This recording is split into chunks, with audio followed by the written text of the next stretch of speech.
আদালত বলছে পথ দেখাতে, কেন ওরা অন্ধ? এসএসসি কি অন্ধ? এসএসসি বলছে যোগ্য অযোগ্যদের আলাদা তারা করতে পারবে, মানে আবার ভোট বদল করবে। ভোট তো বদল করতেই হবে। মোদী সাহেব যে বক্তব্য রেখেছেন যে আমরা যোগ্যদের পাশে আছি এবং অযোগ্যরা যাতে বিদেয় হয় সেই ব্যবস্থা করবো, এবং তাদের জন্য লিগাল সেল অলরেডি তৈরি হয়ে গেছে রাজ্যে যারা যোগ্য। সেই চাপে পড়ে বেড়াল গাছে উঠেছে। বেড়াল তো ছালায় না পড়লে গাছে ওঠে না, তো বেড়াল এখন গাছে উঠেছে, উঠে বলছে যে হ্যাঁ আমরা দিতে পারবো। এই কথাগুলো খুব ক্যাচি। 500 বছরের পুরনো রাম, এই রামকে নিয়ে এসছেন থেকে দশরথের রাজ্য থেকে একটা রাম মূর্তি, যেটা রাম লালা পুজো হতো অন্য একটা ছাউনিতে, সেটার জন্য একটা মন্দির তৈরি করেছে। রামকে নিয়ে আসতে পারলাম? এইসব মানে আপনি 1 লিটার কেরোসিন তেল দিলাম, আপনি আমায় 1 লিটার নিয়ে আসতে পারেনি, সেটা নিয়ে আসার চেষ্টা চলছে। তো চেষ্টা সহজ নয়, অন্য দেশে তারা গিয়ে বসে আছে, তবু তো এরা করছে। কংগ্রেস গভর্নমেন্ট তো সেটাও করেনি। অধীর রঞ্জনের এই কথা বলার কোনো মোরাল রাইট নেই। মোদী সরকার তো তবু চেষ্টা করছে। সুস্পষ্ট আপনারা দেখতে পাচ্ছেন তো, তাপস রায় বেরিয়ে গেছেন আগেই। কুণাল ঘোষের কণ্ঠস্বরে অন্যরকম সুর, ঠিক আছে, তাকে কোনো রকমে আবার পার্টি ফোল্ডে রেখে দেওয়ার চেষ্টা। ববি হাকিম নিস্তব্ধ। আপনারা কি কৃষি ভাইপো ছাড়া আর কাউকে নির্বাচনী প্রচারের ভিডিওতে দেখতে পান? ওকে পান না। এটা একটা এই কর্পোরেট কালচার আমদানি করতে গিয়ে একটা রাজনৈতিক কালচারকে বিসর্জন দিয়েছে এরা, এই তৃণমূল দল তো দিয়েছে। এবং তারা, আমার ধারণা, বিজেপি 25-এর চেয়ে বেশি আসন পাবে, এবং সেক্ষেত্রে এই সরকার তাদের বৈধতা হারাবে, তাদের লেজিটিমেসি থাকবে না এই রাজ্য সরকারের। তখন তাদের চলে যাওয়াই উচিত। চলে যাওয়ার জন্য যাবতীয় ব্যবস্থা করা হবে, তারা চলে যাবে, নিজেরা ভেঙে পড়ে যাবে।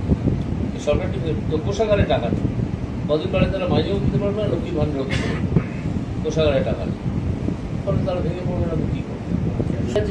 চলছে গোটা দেশের জন্য, গোটা দেশের জন্য কেন্দ্রীয় সরকারের কী করার দরকার আছে, যখন রাজ্যেই তো চলছে। এবার যে রাজ্য সরকার মনে করবে যে তাদের অধিবাসীদের হাতে সরাসরি টাকা পৌঁছে দেওয়া দরকার, যেমন রাজস্থান মনে করেছে, মধ্যপ্রদেশ মনে করেছে, আসাম মনে করেছে, আরও কয়েকটি রাজ্য মনে করেছে, তারা তো 3000 টাকা করে দেয়।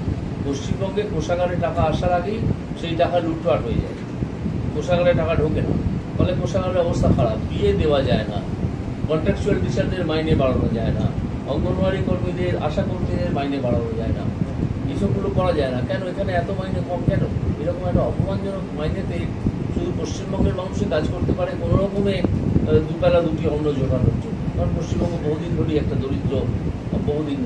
দরিদ্র রাজ্য হিসেবে চিহ্নিত হচ্ছে। যদিও পশ্চিমবঙ্গের পোটেন্সি অনেক বেশি, অন্য অনেক রাজ্যের চেয়ে অনেক বেশি। এটা ছাড়খাড় করে দিয়েছে তৃণমূল এবং তার আগে বামফ্রন্ট। মানে অবশ্যই তৃণমূল তো এখান থেকে নিশ্চিন্ন হয়ে গেছে। তৃণমূলের তো কোনো প্রচার দেখতে পাচ্ছি না। তারা আমাকে আহ্বান করে রাজনীতির মাঠে আসতে বলেছিল। আমি যখন পদত্যাগ করে রাজনীতির মাঠে এলাম, তখন দেখলাম মাঠ শূন্য, সেই মাঠে খেলার লোক নেই। তারা যতই চেঁচান খেলা হবে, আমরা বলেছি খেলা হবে, সকল গিয়ে বাড়ি যাবে। এখন দেখছি তাদের সেই অবস্থা, তাদের কোনো লোকজন আমাদের সামনে অন্তত আমরা দেখি, প্রচারও বিশেষ কিছু দেখছি না।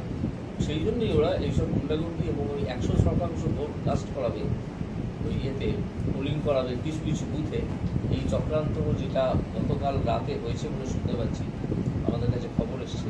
সেটা নিয়ে কি নির্বাচন কমিশনকে জানাচ্ছেন আপনারা? আমরা জানাচ্ছি, আমরা জানাবো খুব শীঘ্রই, আমরা জানাবো। এটা সদ্য এসছে রিপোর্টটা। কোন এলাকায়?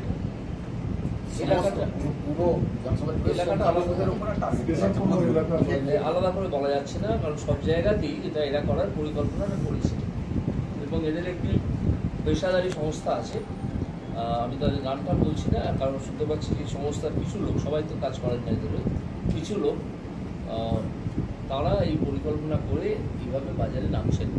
তো সেটা আমরা প্রতিহত করবো, ইলেকশন কমিশনকে জানাবো এবং মানুষকে বলবো, বিশেষ করে সংখ্যালঘু মানুষকে বলবো যে আপনারা আপনাদের বিচার বুদ্ধি প্রয়োগ করে ভোট দেবেন, চেয়ে আপনারা চাকরি। তমলুক থেকে নিজস্ব প্রতিনিধির রিপোর্ট, এএনএম নিউজ। আরও খবরের আপডেট পেতে সাবস্ক্রাইব করুন আমাদের ইউটিউব চ্যানেলটি আর বেল আইকনে ক্লিক করুন নোটিফিকেশনস পেতে।